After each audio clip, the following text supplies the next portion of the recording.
One of the big ones that came up is around SAP. Actually, it's Oracle e-business suite in specifically in here. It has a CVE 2025-61884.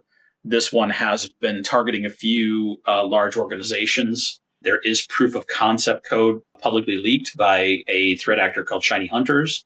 They and Klopp have been targeting this CVE, and there's a few large organizations that have been hit by this. One article that I saw was for Harvard.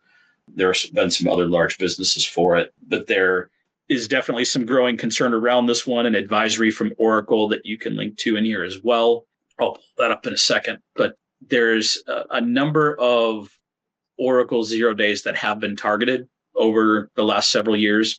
This is one of the areas that Klopp, specifically Klopp ransomware, seems to target. Is they tend to find a very lucrative Oracle CVE and target that for a prolonged period of time, and then they move on to the next one. One of the articles actually went into some of the older ones that they had been targeting. I don't think it was in this one. It was in one of the other threads that I pulled up off of here, but definitely something you want to keep tabs on when Oracle does these announcements around SAP or the e-business suite.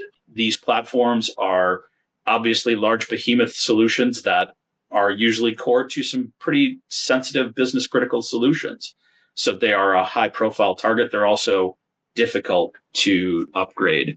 So that tends to be why some high profile threat actors like Shiny Hunters and Klopp tend to specialize in targeting these. So just make sure your organization is aware of that, and the unit who's responsible for those backend solutions is actively taking steps to try to upgrade and keep up to date with those updates to those platforms. So that's the latest on that front. Oracle did release, as I mentioned, a security advisory for the Oracle e-business suite. It has details of the CVE. It has the information on how to update that. It has some other information about the risks of that CVE. So that could be a good read or information that these organizations or the people within your organization may need. In this case, the most dangerous part about this one, and the reason why Oracle is strongly urging upgrading as soon as possible, is this is remotely exploitable without authentication.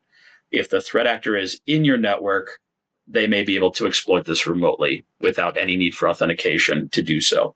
That makes this one particularly dangerous. So that, again, just want to make sure that people are aware of this one, and your organization is taking steps to investigate and mitigate immediately with plans to remediate longer term if needed.